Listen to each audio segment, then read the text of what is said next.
Last time on the 40/40. So after all this, now it's time to go to the Wind River Range. After this, it's 27 days. This is what we've been training for.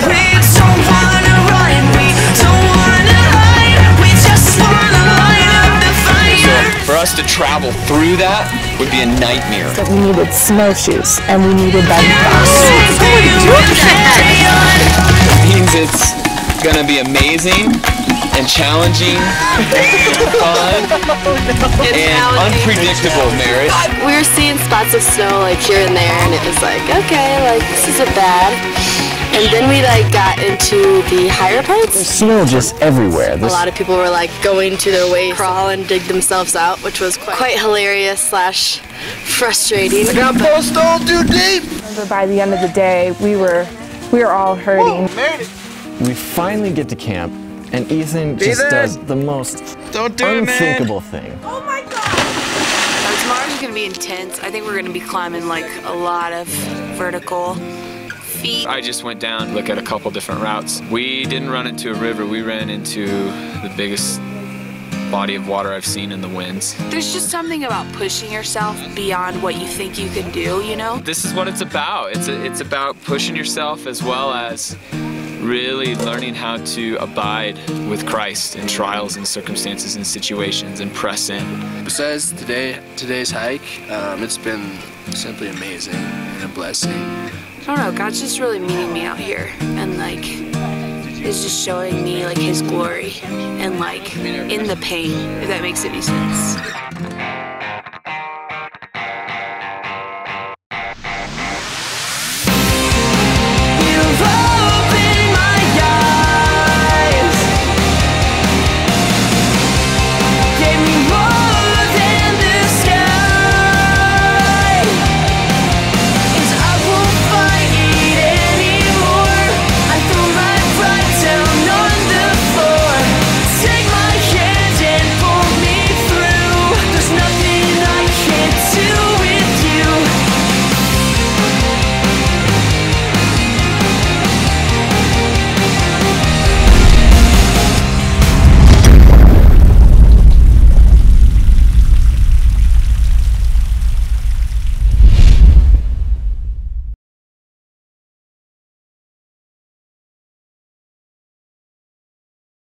And it was just overall long day. Everyone's pretty sore, and that was kind of rough.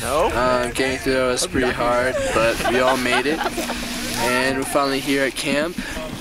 Now that we're in the winds, it's really critical that we actually hang our food to avoid bears that would be attracted to our food and want to come in and eat it. So actually, there's been an increase in the bear population in the Wind Rivers in the last few years. They've migrated down from Yellowstone in the Montana area. Coupled with that, the snow conditions actually are making it more difficult for the grizzly to find food.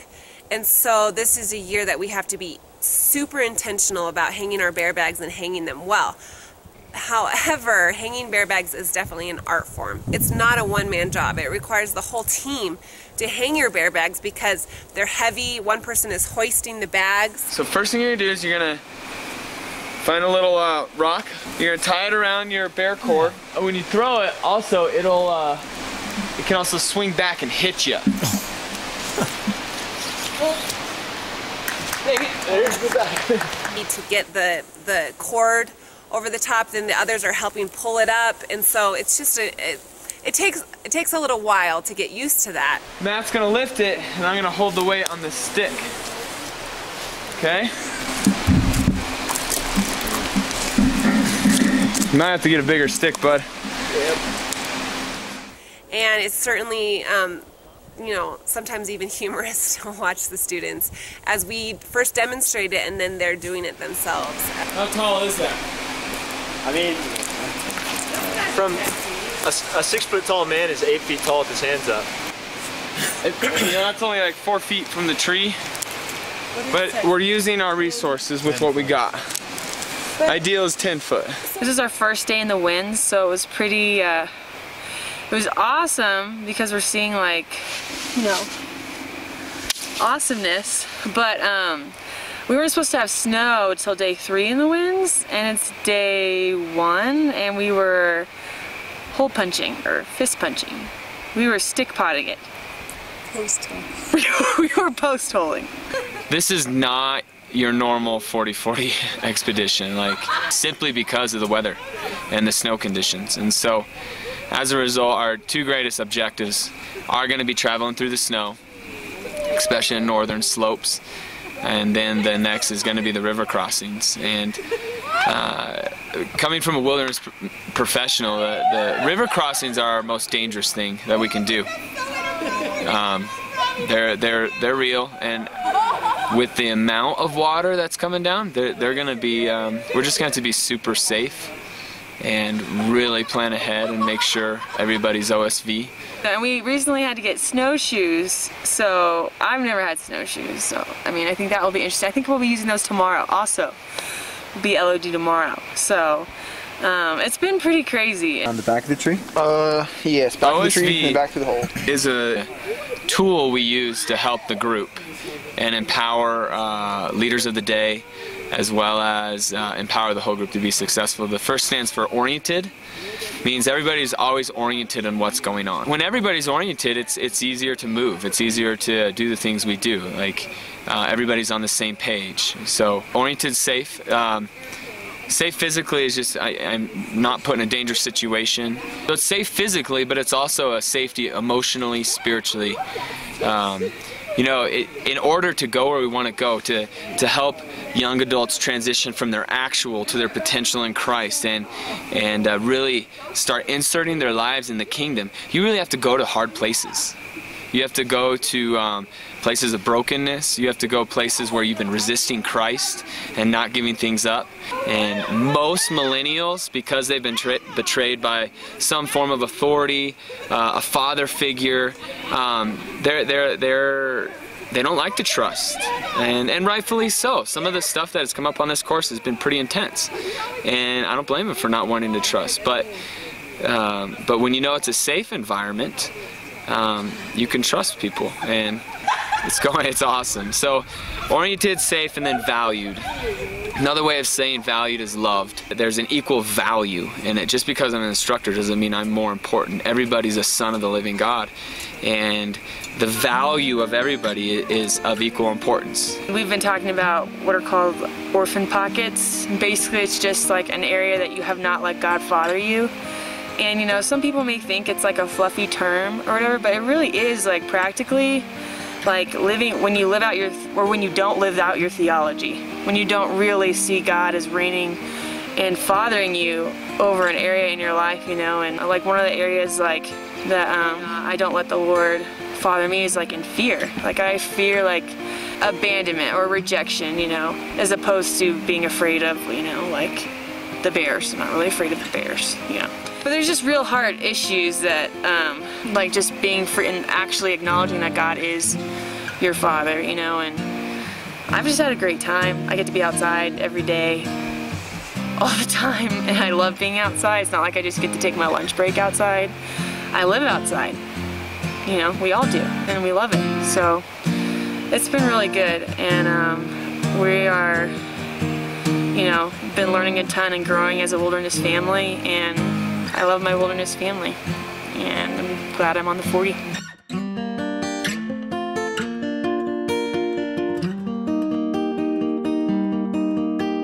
On track, and Lord, just take us to the routes that are open, that are clear, and that are passable. Yeah, and Lord, I pray for each one of us that in the challenge of today, Lord, that we would not become discouraged, but that we would be able to encourage one another, that we would be able to build one another up through this day. And Lord, I pray that people would truly encounter you, just in the challenges, in the hard times that will come in this day, Lord. As we're hiking today, I want to challenge you to start exercising your spirit, man. You can actually speak to your flesh and your soul and tell them to line up, tell them to submit. Like when our emotions are like, it's really hard and I don't like it or whatever, you can say like, I line my body, my physical up under my soul, and I line my soul under my spirit. And I just say, submit to the Christ in me. I call forth the Christ in me right now. And then there's a all the power of heaven will back up that choice. He gave you the chooser, and then when you choose it, all the power of heaven will back it up. And you'll be amazed at the Spirit's faithfulness to just come flood you. I mean, he's already there to come to the surface, if that makes sense. It's pretty awesome. So most of the Psalms is David putting his spirit man in charge. Why are you down? Why are you downcast, soul? Like, that's what he did. You know, the reason why he was a man after God's own heart wasn't because of, like, he didn't mess up. We know he messed up royally, right? But it was his response unto the Lord. And he put his spirit man in charge. And like Amy said, you speak to your spirit man, or you just start magnifying the Lord and giving him glory, because it gets you out of yourself and into him, where all authority, power, and dominion, all strength is given. Let's break out. Yeah. Let's break out to plug it in. Plug it in? Yeah. Plug it in. I like it. All right, on 3. 1, 2, 3. Plug it in! That's awesome.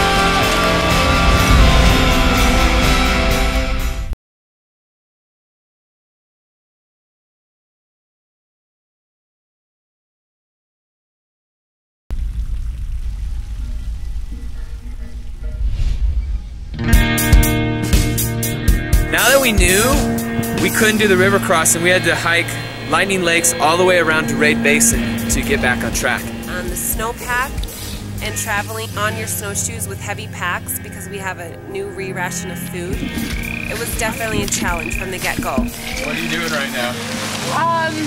This is called resting. How are you kind of resting? hanging out. I'm putting the poles right here, which takes the weight off my shoulders and my upper back. And it actually feels quite good. It gives me a little rest, because it's been a pretty shocking day today. So what's the big lesson we learned to packing our bag? Pack all the heavy stuff like at your back, and then fill all the bulky, lighter stuff around. That'll center the weight. And believe me, we'll be doing that. I learned my lesson, Josh. Okay, here we are. First time snowshoeing. Right here. You know, there's 200% snowfall around here. In case y'all didn't know that at home. All I do is snowshoe. There we go. I'll snowshoe all day. So we're now snowshoeing in July. Pretty wild. Some people, again, have never traveled on snowshoes. Certainly people have never backpacked on snowshoes, several of our students, and so the morale was high and we were doing well. We had to travel against a north-facing slope for a while, and the pace was good. People had high spirits. We actually had a few stream crossings in the midst of it all. Whoa! There, man! He's out! Woo! Shoot! How good you Are we taking them off? There were points where we were putting on our snowshoes, taking off our snowshoes, putting on our snowshoes, taking off our snowshoes, putting on our snowshoes, taking off our snowshoes. Because you couldn't hike through the snow patches because you would just post hole like crazy, but you couldn't snowshoe through the dirt. Should have stayed on the snow. What do you think of all this, Stephanie? It's an adventure, Josh. An adventure.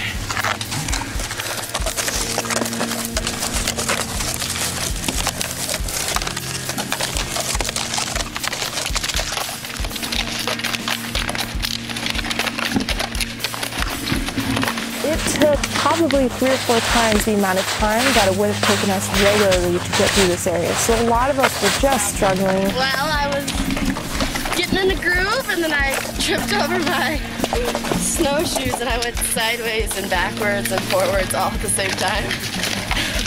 So I got a little muddy. But I'm okay. Sport, huh?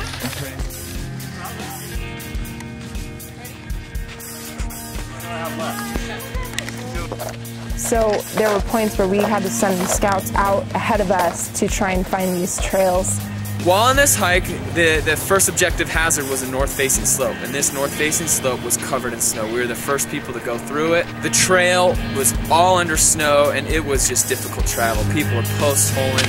They would post-hole and get their snowshoe caught underneath a log. It was just some of the most difficult travel I've ever encountered on a storm course. I've done 7, and this was by far the most challenging to walk through, but then B, the most challenging to navigate through. It was just, it was hard keeping on track, hard finding the trail, but the LODs did it. They did a great job with the conditions that were handed to them. So when we got through this north-facing slope, it opened up the Raid Basin, and Raid Basin is just beautiful. You just might be closer than you think you are. So to give people some perspective, this is supposed to be a small stream. Our crossing is supposed to be right here. From the start, all through the days I see you proving them wrong. You have come so far. I wish that you could see how much you mean to me. Don't leave me in the dark. You're my shining star. You shine brighter than you think you are.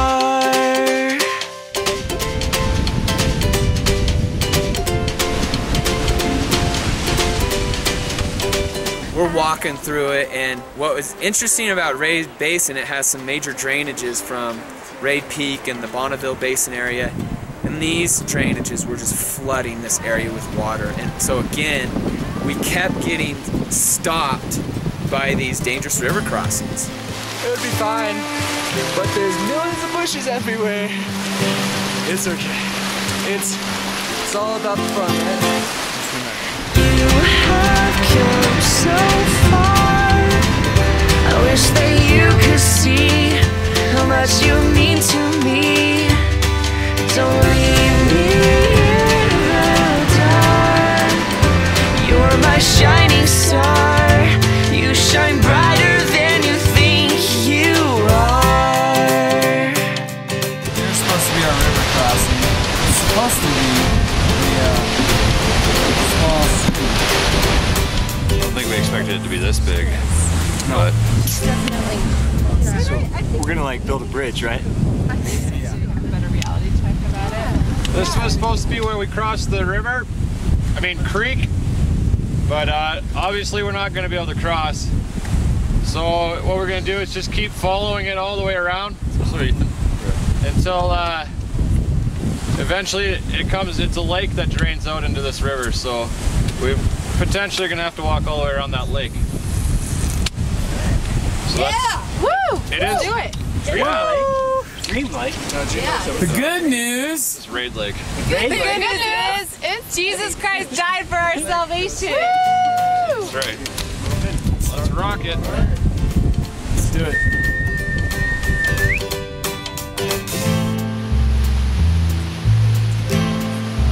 There's a lot more snow out here than they expected, and so it took us all day to go about 4.5 miles, and towards the end of the day, we had a river crossing. You hear the wind, and everything is melting right now, turning these little creeks. It would stop us at these river crossings, so it kept forcing us to go around and around and around and hiking higher and higher and higher where there's less water accumulating. And so we got to a place where we literally had to make a decision. Basically, we either can go across this river, and which is probably pretty deep and fast moving, or if you try to go that way, you can walk like 3 miles out of the way around the river. Around, and then back up to come in to meet this again, which is way long, like that's almost a day. It was just like, okay, we think we can cross here. This is a big river crossing, but if we cross here, we're gonna have to go for it. We're all in. The water's what, probably 3.5, 4 feet deep. It was up to my belly button at one point. Oh yeah. And it's moving fairly quickly. So it's a sketchy, dangerous stream crossing. The plus side is that it would put us a lot closer onto our itinerary. If we don't do it, we're going to be a day, maybe 2 days late. Okay. So, yeah, we're going to make this an exercise on hearing the voice of the Lord, guys. After Sean and Josh checked it out, Sean came up with a good idea to pray about it and see what God has about it and what peace God gives us. Spend some time and ask the Lord to tell us. We'll take probably about 7 minutes. I want you guys just to go somewhere, like you don't have to go far, but just on your own. The truth is, even if we do cross and we're on itinerary, because of these raging rivers, we could get turned back as it is. Like, What does that mean? turn back means basically we are checkmate. Like we have to go back in the way we came. Go back out the way we came. Yeah. So. Like go back out to like Scad Creek? Yeah. What? That's what I mean by it's just because like, you know, you got a pond there, a rook there, and the queen right there, and it's like. You gotta take one of them. I prefer checkers over chess. So, okay, but guys, this Yeah, you do. Bless your heart, man. This is the real deal right here. I mean, even saying, hey, I don't know if I hear the voice of the Lord. Well, now it's time to really practice.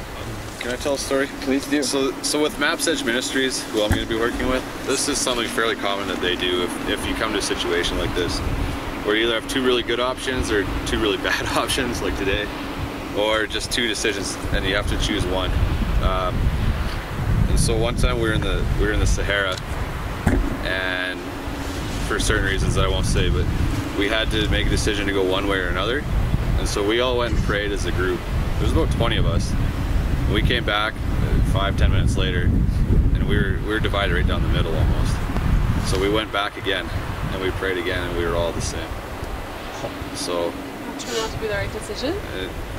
We think so, yeah. Well, yeah. It's a long story, but yeah, we know the Lord guided us. If I were to be honest, I was nervous about this river crossing. One of the top reasons that people are hurt on courses or, gosh, even killed is people in river crossings and foot entrapment. So the pressure of the water pushes them down and they can't get back up. And so we decided that we'd pray and make this a group decision. It was an exercise in hearing the voice of the Lord, where there's real consequences.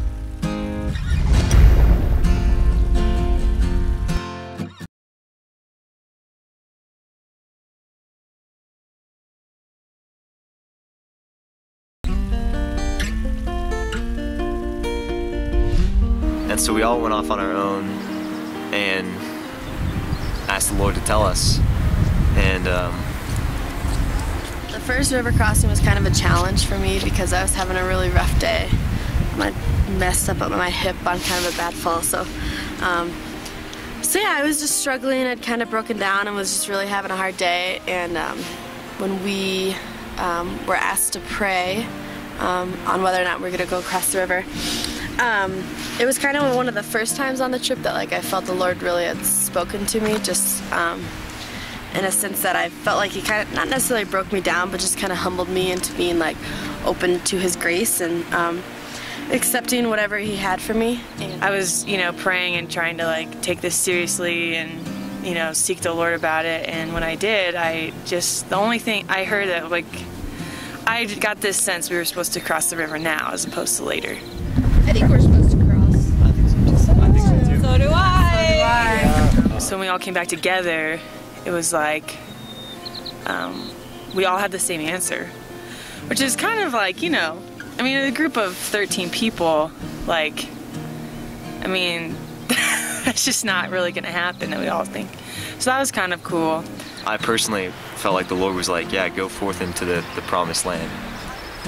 Like I was reminded of Joshua, and I felt like he was just like, go ahead. And so I felt good about that, and everyone was like, yeah, okay. So everyone was unanimous. I was in the river crossing the whole time. I had this worry in my heart in the beginning about my pack getting wet. I didn't have my clothes in my bag, so they would get drenched, and I was just like, oh man, this is not gonna be good. And sure enough, first time God was just like trusting me. I'll take care of you, don't worry about it. And I was like, okay, God, I'm trusting you. And I'm like, are you sure this is you? And he was like, no, this is me, stop doubting me. And I was like, all right. Raise your hand if you got crossing the river. I definitely got crossing. Holy cow. Are we all? Is that everyone? Oh my goodness, I love it. I wasn't 100% sure either way. I'm not discounting the Lord, like, hey, he's in charge, but I'll confess this scares me a little. I mean, this traverse is gonna take a good hour. We came to this river crossing that was just pretty intimidating. The water was moving pretty fast and there was snow just floating in it, so you knew it was gonna be pretty cold. If it was like overly dangerous, I'd be like, absolutely not. But it can be done, we can do it safely. It's just, we're gonna have to be OSB. I just felt like the Lord just reminded me of the Israelites, you know, like in the wilderness, and just how they came time and time again across impossible circumstances. Yeah. There was no water, and he provided it from the rock. There was no food. He gave them manna from heaven. You know, he gave them quail, and just like and then he parted the Red Sea. That's what I. Like we have a Red Sea that needs to part. Yeah. I was thinking, can we just pray over the creek to like part ways? Just, like, pray over That'd be a whole lot easier. Yeah, like that's what I was self-reliance. gonna say. Humility. Egypt, and he kept bringing up Egypt and self-reliance and like going over the top. But then like. So you were getting the same thing? Yeah. Do you guys want to cross today or in the morning when it's going to be a little lower?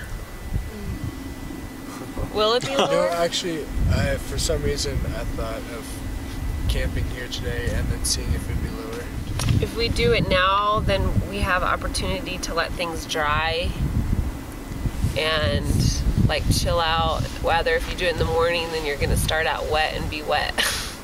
That wasn't from the Lord. That was drawing on past experience.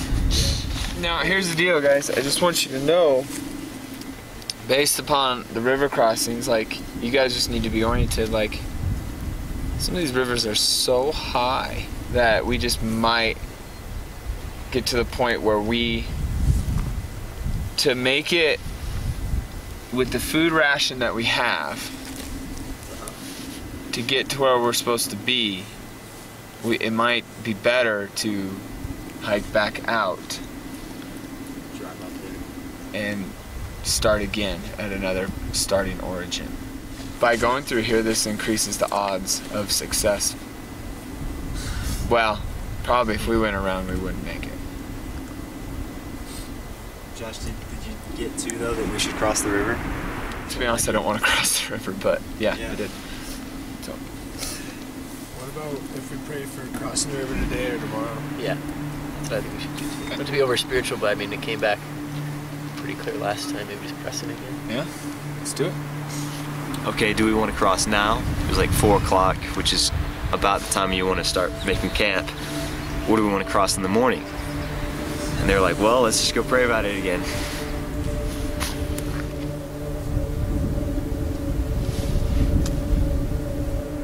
We all kind of got into some solitude and really seeked out the Lord and what He had. Second time I thought maybe we should stay, and God was just like, trusting me, for I have great things ahead for you.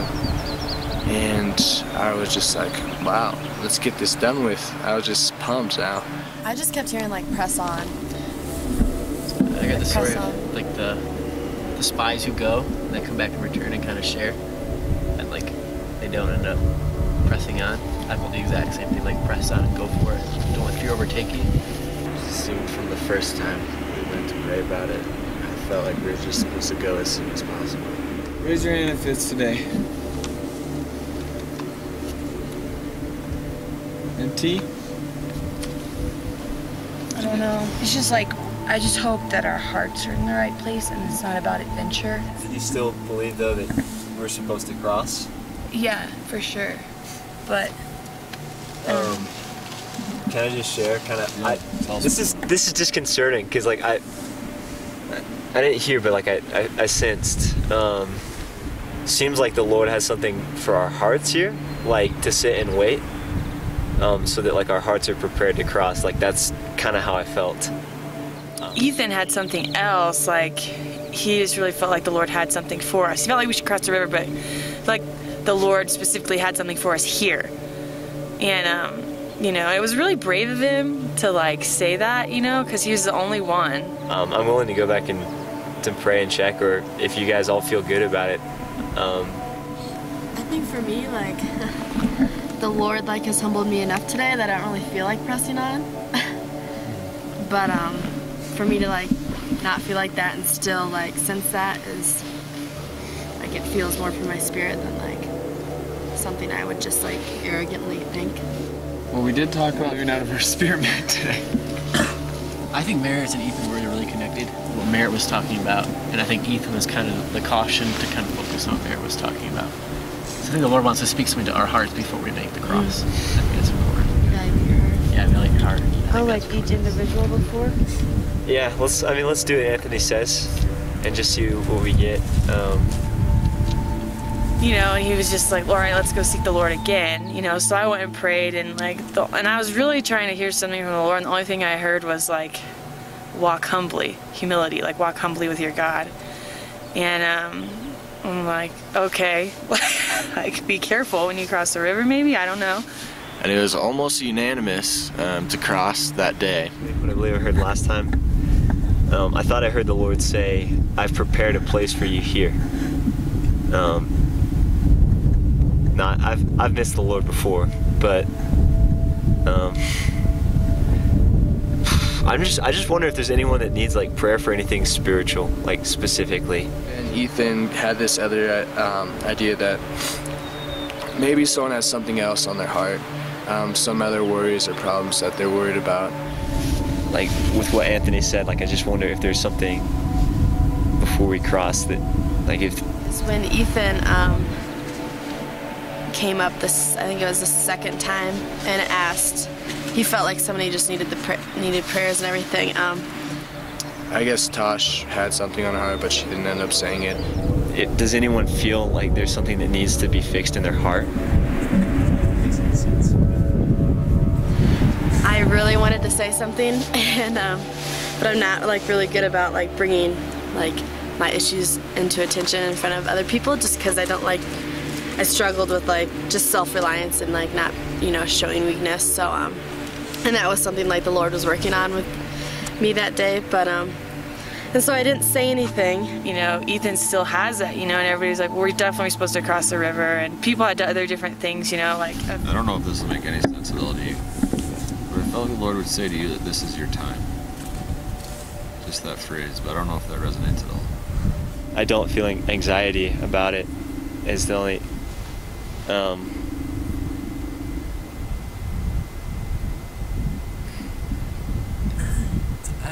Don't want to miss the Lord though, you know? Like last time I was praying, like I just felt like a strong urge to like look up and like look around and like to see like the rivers and the mountains, and like all I could feel was like, this can crush you, but I can deliver you. Like it's not about conquering like what I made, it's about allowing me to deliver you from anything. The last time I prayed did help me, and I found this rock that was super shiny. And there's this part in Job how men look for jewels and mountains and gold and silver and all this stuff in caves, but nothing can buy knowledge and understanding. I was just like, I just had this feeling of follow me. Don't be searching the things of this world. Only God can give you that. And so I was just like, wow, just need to trust in God here, and He'll lead me. He'll lead my way. And as soon as I thought about that, I was just like, I need to give up the precious jewels in my life, things that I'm trying to take control over, things I'm trying to do on my own. And basically, I was just like, okay, God, give everything up, and I trust in you, and I give you the glory. Faith changes things. Like when you go in faith and when you go with the right heart, that actually changes the outcome, because you surrender to Him, then He gets control over that situation. So I guess, I don't know. That was kind of what I thought. Just say like, so maybe like, yeah, like if you need to have your, I guess, Merritt, you need to have your heart in the right place where it can caution, because your heart actually will change the situation. Merritt, do you feel good with this now? Okay. Man, this is weird. Like I feel very strongly that the Lord is doing something right now in me. And then with Sean saying that, it makes me wonder, is there something that needs to happen with me before I go over? I don't know. I don't fear the river. Like, I don't have any anxieties like that something bad is gonna happen, but I fear missing the Lord. Like, I felt like he was saying that I've prepared a place for you, like there's something that I want to happen here. Before I said I had a piece about crossing the river, I prayed again, and I actually developed an anxiety about staying here as well. Yeah. Did anybody else feel that? Let's cross the river, guys. What's cool is Ethan didn't necessarily hear that we weren't supposed to cross. He just heard the words, "I have something here for you." And so we're kind of like, well, we don't understand that, but we're gonna go with the majority, and we're gonna cross. A few other guys had something for Ethan, like, this is your time, you know? Yeah, I don't think the Lord would do that. I just keep feeling persistent with it, dude. I don't know. I just keep praying about it. I'm serious. Okay. Not praying out loud, I mean like listening, praying. Yeah. Yeah. Alright, that's what I'll do. We'll see what I'll happens pray with you. between now and I want to stay with you. This is not like, again, the thing is, I don't feel fear. I think it's the opposite way. I think this is an opportunity of trust. I just don't know what's going on. This is kind of disconcerting. Like, this is unusual.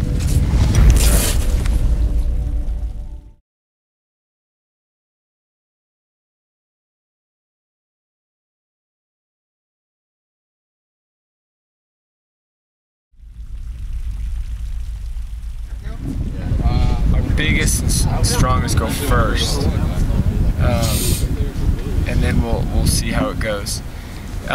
In this particular river crossing, guys, it needs to be done in our boots. I know your boots are heavy, but your feet get so numb and you can actually like really cut your foot on the rock.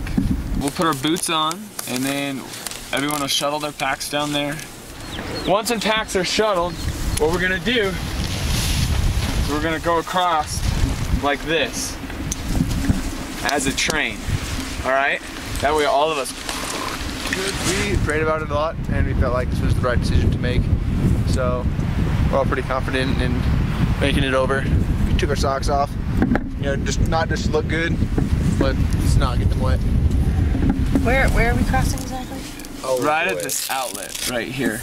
Oh, see that? I'll show you guys. It's like a 3-mile hike around this thing, 4 mile, and there's other river crossings like this. Yeah. So if we can get across here, now's your shot. And because you see one guy who's already across, maybe the second one's almost there too. I was one of the first guys across, shuttling some bags over.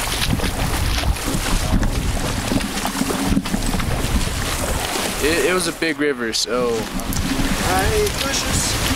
there was a possibility of us falling in. It went up to about waist level.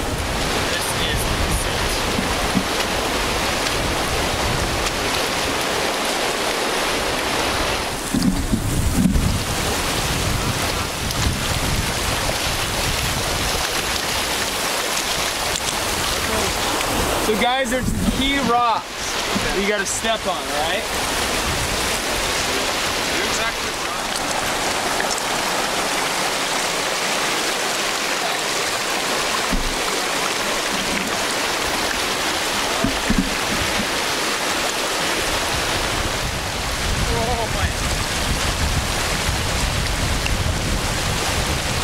It was probably the coldest water I'd ever been in. It was up to my waist. I'm one of the taller guys, so it was definitely intimidating. It's really cold.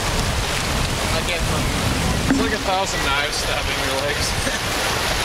You're not even happy, I wasn't kidding. Jack! The current was pretty strong. Definitely had to be on your game. Walking across, looking for footholds, using your poles.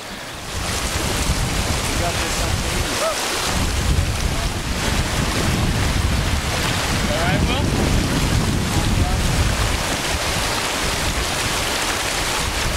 Crossing that river was a big thing for me. It was very signifying of me just giving everything up to God and trusting Him in every way.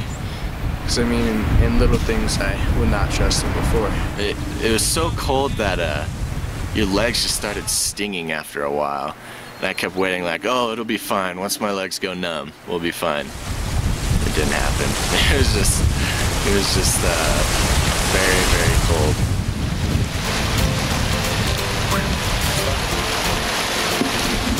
This is fun, man. This is real life.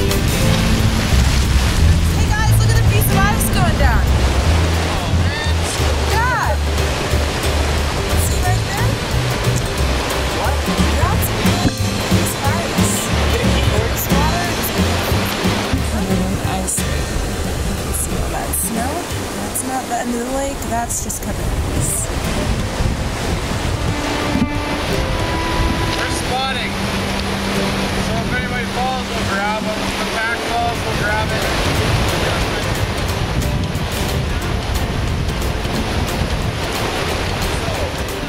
This is a really cool verse because Paul, he's talking here. And he says, may God himself, the God of peace, sanctify you through and through. Okay, so he's talking about sanctification, right? Becoming more like Christ. And then it says, may your whole spirit, 1, soul, 2, and body, 3, be kept blameless at the coming of the Lord Jesus Christ. And then it says this, the one who calls you is faithful, and he will do it. So the way to be kept blameless is by letting him do it.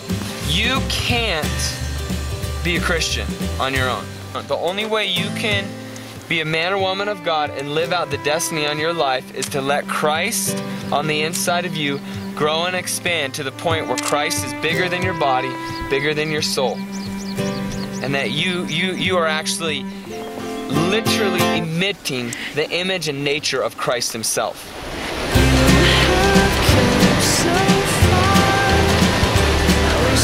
Christ is to live, to die is gain. I must decrease so he can increase. So where does God live if he lives in you? When God speaks to you, what does he speak to? Your spirit. And when your spirit hears, what interprets it? Your soul. And then what acts out on it? Your body. In the kingdom of God, there's a one-way street. What we want to do is start letting this one-way street become very effective.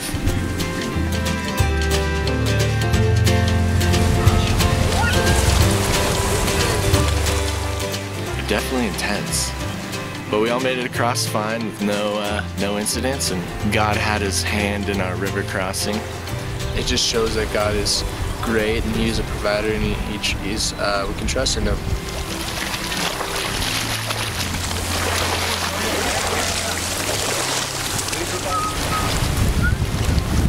Being renewed in the image of its creator. Okay, this is a key transitional piece of living out of your spirit man. When you live out of your spirit man, you got to put off the old by really just like changing your life and putting on the new, which is Christ in you. But the only way to do this is what it's saying, is to let Christ in you rise up, because you can't do it on your own. Only he can do it in you. And we camped right across the river one night on the other side of this lake. Low point. Feeling like I'm hearing something else from everyone else. Yeah, I don't really need to go into that, but that felt pretty low. But I'd say the God point is like right alongside that, just knowing that he's there in that. And that like you don't always have to understand. Like just, I don't know. Dude, I want to tell you, I don't think you completely missed the Lord at all. I think you hit the nail on the head, actually. I think you're in a season of really discerning how the Lord speaks to you. So don't be hard on yourself. Don't be your biggest critic. Like, just be like, okay, Lord, teach me what you're speaking to me there. How can I continue in that? Because I'm sure that's not the first time. Yeah. Yeah, at least you heard. That's good. No, but actually, So- you can, I mean, maybe if Tasha doesn't mind, you can share how the Lord took that and confirm that he was speaking to you. Like, I was really struggling today, as you couldn't tell. Yeah. And like, I wanted to speak up at that moment, but I just didn't, just because. But then he came to me before we crossed the river and asked if he could pray for me. It was just very like, I remember when he put his hand on my shoulder, like I just felt God kind of touching me. And not in like a, not really like a powerful way, but more of like a gentle, like tenderness. And so it was just really humbling, and I felt just, I guess, really special that day, like with the Lord. And the fact that he used Ethan to kind of come through him was really cool. So for him to pray for me and just for strength, and my heart was really neat, and it's neat how everything came together. Wow. So He did. I was really grateful to see the Lord working in him. Thanks, Marshall. That was awesome. See, dude, you didn't miss it. You were spot on, actually. So does that kind of boost confidence a little bit? Yeah, it does. Comforting? You know, and I don't think that, like, I knew the Lord was speaking to me. Mm-hmm. But just that sense of, like, at the moment, you know? Mm-hmm. Like, oh man, I'm hearing something and everyone else is hearing something else, and that's the way it seemed, you know? Yeah. Like, but then, like, the Lord kind of... But that you realize that's not what it was. You were in unity with everybody else, and the Lord was giving you more. That's how it was. And so, I mean, you see, this is why community is so important, is because you can't experience the fullness of God alone. There's no such thing as a Lone Ranger in the body of Christ. That's why it's called the body of Christ. Next week on the 40/40. Oh man, I don't know. Just slowed everything down a ton. From here to here, guys, is 25 miles, okay? And what's in between from here to here? A lot of snow. The terrain is just that much harder. We can't do 6 miles a day for 4 more days in a row like this. Our bodies just won't do it. And I was walking through the snow like a sloppy wet duck. No shoes on. We were all singing. He loves us. Oh, he loves us. Oh, how he loves us. Whoa, whoa, whoa. Look at how he buckles his backpack. Oh no, straps on. Check it out. Good. Check it out.